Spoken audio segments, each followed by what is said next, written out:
انسانوں کو، میں انسان اس لیے بول رہا ہوں چونکہ جانوروں کا آدھار کارڈ بنایا جاتا پیسہ فری میں، اور انسان کا آدھار کارڈ بنایا جا رہا فری فنڈ میں، پیسے لیتے۔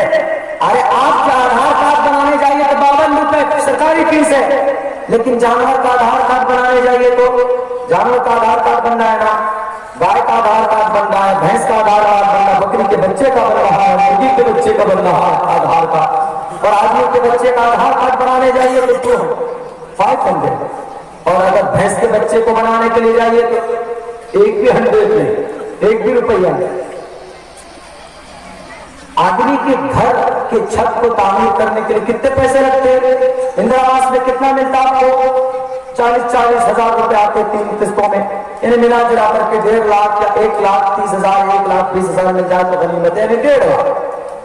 اور جانور کے بنانے میں، جانور کا شالہ بنانے میں، بھینس شالہ بنانے میں، گو شالہ بنانے میں کتنا لگتا ہے؟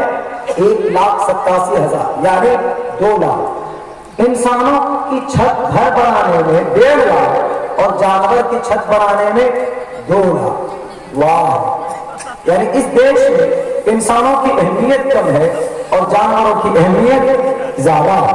ہم کو تو تعجب جب ہوا، ہم نے کہا کہ اگر کوئی آدمی اس کا وردھا پنشن آ جاتا ہے تو وہ اگر جاتا ہے بینک میں تو انگوٹھا نہ دو، انگوٹھا دو اور پیسہ نکال کر لے جاؤ، یا میں آپ کے اس گاؤں میں آ کے میں گم ہو جاؤں تو میرے آدھار کارڈ دیکھ کر کے پتہ لگا لیں گے کہ میں کون؟ عبداللہ سالم۔ Where are you from? آپ کہاں سے؟ میں ارریا سے۔ آپ کے ابا کا نام کیا؟ ماسٹر قمر الہدیٰ۔ آپ کے وارڈ نمبر کیا؟ فلاں فلاں۔ لیکن اگر بھینس گم ہو جائے تو، بھینس اگر گم ہو گیا تو بھینس کے آدھار کارڈ میں کیا لکھا ہو کہ بھینس، اس کا کلر کون سا؟ کالا، لیکن ابا کون ہے بھینس کا؟ اس وقت تو اٹک جائیں گے۔ چلو اب یہ بھینس کو پتہ لگ گیا کسی طریقے سے کہ تمہارے اکاؤنٹ میں وردھا آیا، اب بھینس کو دوڑا چلا جائے گا بینک کے مینیجر کے پاس، جا کے وہاں پر دروازے پر دستخط دے کر کہے گا کہ میرے نام کا اکاؤنٹ میں پیسہ آیا۔ مینیجر کہے گا کہ تم تو بھینس ہے۔ کہا بھینس کہاں؟ میرے نام پر میرے گھر بنانے کے لیے 2 لاکھ آتے ہیں، اب تم انسان تمہارے لیے 1.5 لاکھ ہوتا ہے، اور ہمارا آدھار کارڈ بنانا فری میں بنتا اور تمہارا آدھار کارڈ 52 روپے میں بنتا، سرکاری چیز ہے، سرکار کی طرف سے ہم کو الاٹ کیا گیا۔ اب بتاؤ کہاں میرا اکاؤنٹ دکھاؤ، پیسے کتنے ہیں اس میں؟ تو مینیجر کہے گا کہ کوئی بات نہیں، آ جائیے محترمہ۔ اب وہ بھینس چلی جائے گی، کہے گی کہ اب آدھار کارڈ سے بینک کا اکاؤنٹ چیک کیجیے گا تو فنگر لگتا ہے نا۔ اب وہ مشین لائے گا وہ مینیجر، تو یہ بھینس کون سے فنگر دے گی؟ وہاں بھینس کا تو فنگر ہی نہیں ہوتا۔ یہ ایک آؤٹ آف مائنڈ بات، جو ترجیحات انسانوں کے لیے ہونی چاہیے وہ ایک ایسی جگہ پر ویسٹ کر رہے ہیں جس کی کوئی ضرورت ہی نہیں۔ عائشہ مر گئی سن 2020 میں، انہوں نے 498 سیکشن کے تحت، انہوں نے ڈوری ایکٹ سیکشن کے تحت کیس فائل کیا تھا۔ اگر پولیس کارروائی کرتی تو عائشہ کی جان بچ سکتی، لیکن نہیں، جب مر گئی تب اس کی لاش کو ڈھونڈنے کی۔ جن پیسوں کو جانوروں کے گھر بنانے میں خرچہ کرتے ہو، ان پیسوں کو خرچہ کرو سسٹم میں، لائن آرڈر کو مینٹین کرو، تو عائشہ جیسی بہنیں ہماری نہیں مریں گی۔ نوجوانوں، ہمارا آپ کا کوئی ٹارگیٹ نہیں ہے، ہمارے نوجوانوں کا کوئی ٹارگیٹ ہے نہیں ہے۔ میں آپ کے سامنے میں ایک ادھارن دیتا ہوں، آپ اپنی زندگی کا ایک ٹارگیٹ متعین کرو، فکس کرو۔ ضروری ہے، اگر آپ یہ سوچیں گے کہ نہیں بس کما رہے کھا رہے چل رہا ہے سلسلہ چل رہا ہے آگے تو میرے بھائی وہ کبھی نہیں ہوں کام سکسیس نہیں ہو سکتے آپ کامیاب۔ ہم نے اپنی زندگی کا 10 سال کا ٹارگیٹ فکس کیا تھا۔ میں آپ کے اندر کی تعریف کر رہے، میں تعریف نہیں کر رہا، میں آپ کے سامنے رکھ رہا۔ اللہ تبارک و تعالیٰ کی طرف سے مجھے یہ طاقت دی گئی، آپ کے اندر بھی اس سے کہیں زیادہ طاقت دی گئی ہے۔ آپ اپنی ہڈن اسکل کو، اندرونی صلاحیت کو مضبوط کیجیے۔ جب ہم نے 2.5 سال پہلے ایک تحریک شروع کی تھی تو ہم کو لوگ کہتے تھے کہ مولانا عبداللہ یو آر ایجنڈر، آپ کے ایجنڈ ہو۔ ہم نے کہا کہ تمہیں ایجنڈ لگتا ہوگا،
کہیے گا کہ کیا مطلب ہے اس کا؟ آرٹیکل 20 کے تحت آپ کے مدرسے چلا سکتے ہیں، آپ مکتب بنا سکتے ہیں، آپ مسجد بنا سکتے ہیں. کوئی کرپشن، کوئی گھوٹالے باز، کوئی شرابی، کوئی غدار لیڈر اگر آپ کے مدرسے کی طرف انگلی اٹھائے تو سپریم کورٹ میں آواز بلند کریں گے، ان کی انگلیاں پکڑ کر جیل کے اندر ڈالیں گے.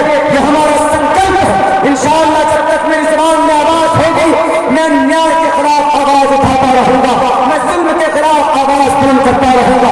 کیا بات کہی گئی؟ اس لیے قرآن بند کرو کہ قرآن کی تعلیم، اس لیے قرآن بند کرو کہ قرآن مدرسوں کے اندر پڑھایا جاتا. قرآن پڑھنے والے وائلنس ٹیچر ہوتے، ظلم کو پڑھاوا دینے والے ہوتے. وسیم رضوی صاحب آپ کو پتا ہے قرآن پڑھ کر کون بنتا؟ قرآن پڑھ کر شاہ عبدالعزیز محمد دہلوی پیدا ہوتے، قرآن پڑھنے والے قاسم نانوتوی پیدا ہوتا، قرآن پڑھ کر عبید اللہ سندھی پیدا ہوتا، قرآن پڑھ کر شاہ ولی اللہ پیدا ہوتا، قرآن پڑھ کر حفظ الرحمان سہاروی پیدا ہوتا، قرآن پڑھ کر عبدالرشید گنگوہی پیدا ہوتا، قرآن پڑھ کر مولانا جعفر تھانوی پیدا ہوتا، قرآن پڑھ کر مولانا ابوالکلام آزاد پیدا ہوتا، قرآن پڑھ کر اشفاق اللہ خان پیدا ہوتا، قرآن پڑھ کر بریگیڈیئر عبدالحمید پیدا ہوتا جس نے پاکستان کے 2 ٹینکوں کو کھاڑ کر پھینک دیا تھا، اپنے ہاتھوں سے اڑا کر رکھ دیا تھا، وہ پیدا ہوتا. قرآن پڑھنے والا مجاہد ہوتا، اپنے دیش کی رکشا کے لیے مرنے کے لیے تیار ہوتا. قرآن پڑھنے والے فضل خیر آبادی پیدا ہوتے ہیں، قرآن پڑھنے والے مولانا الیاس پیدا ہوتے، قرآن پڑھنے والے مولانا اشرف علی تھانوی پیدا ہوتے، قرآن پڑھنے والے اے پی جے عبد الکلام پیدا ہوتا، قرآن پڑھنے والے مولانا شوکت پیدا ہوتے. کون تھے یہ لوگ؟ وسیم رضوی اٹھاؤ اپنے اتہاس کو.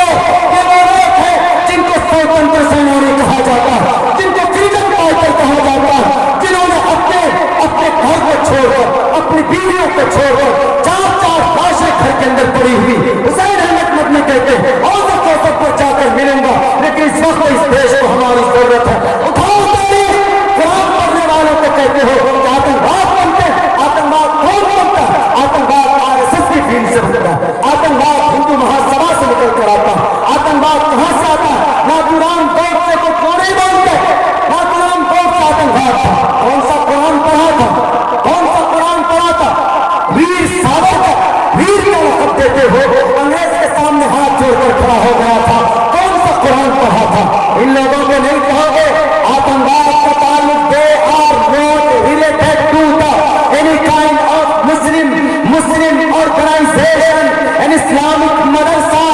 آتنکواد کا تعلق اسلام سے نہیں، مدرسوں سے نہیں، مدرسوں سے ان لوگوں کا تعلق ہوتا ہے جو اپنے دیش کے لیے راتوں کو اٹھ کر دعا کرتا ہے کہ اللہ ہمارے دیش کی حفاظت کرو. ان کو بولتے. لیکن نوجوانوں اپنے زبان میں طاقت پیدا کرو گے تو ظلم کے خلاف آواز تبھی بلند کر سکتے ہیں، ان کو جواب دے سکتے ہیں. نہیں تو اگر آپ ایسے خاموش رہیں، گونگے بہرے اگر ہم بن گئے تو پھر ظلم کے خلاف کون آواز اٹھائے گا؟ غلط چیزیں پیش کر دی کہ نہیں چور کے لیے کہا گیا کہ ہاتھ کاٹ دو قرآن میں، وہاں پہ ہاں چور کے لیے کہا گیا ہے ہاتھ کاٹ دو، لیکن سزا ہے چوری کرے گا سزا. لیکن دیکھو اس سزا سے پہلے اللہ نے کیا کہا؟ اللہ نے اس چوری سے نمٹنے کا راستہ بتایا. اور آپ کی نظر میں کیا ہے اگر کوئی چوری کرے تو؟ وسیم صاحب بتایا، آپ کہتے ہیں کہ ان کو جیل میں ڈال دو 3 سال. بات ایک تھی 3 سال کے لیے جیل میں ڈال دو یا 7 سال کے لیے جیل میں ڈال دو، یا اسلام کہتا ہے اس کے ہاتھ کاٹ دو، سزا برابر ہے. لیکن بتاؤ اس چوری سے بچنے کا راستہ ہے وسیم رضوی آپ کے پاس؟ آپ کے دماغ میں نہیں ہے. قرآن کے پاس اس چوری سے بچنے کا راستہ ہے. وہ کون سا راستہ؟ چوری آدمی کب کرتا ہے؟ جب اس کی بھوک پڑ جاتی ہے، جب اس کی غربت پڑ جاتی ہے تب وہ آدمی چوری کرتا ہے. آپ کو یاد ہوگا میرے ساتھیوں، ابھی کچھ دنوں پہلے 1 کروڑ روپے خرچ کر کے تب اس نے چوری کی. وہ کیسا چور ہوگا؟ وہ کون سی دولت ہوگی جس کو ہتھیانے کے لیے، جس کو پانے کے لیے انہوں نے چوری کی 1 کروڑ روپے خرچہ کیا. لیکن چوری کی پتا چلا کہ 1 کروڑ روپے خرچ کر کے اس نے چوری کیسے کی؟ ایک سامنے بلڈنگ خریدی، اس کے اندر سرنگ بنایا، تب جا کر جس گھر میں پہنچا تھا ڈاکٹر کے اس گھر میں پہنچا، وہاں سے تجوری نکال کر وہاں سے سونے اور چاندی کی چھڑ تھی وہ اس کو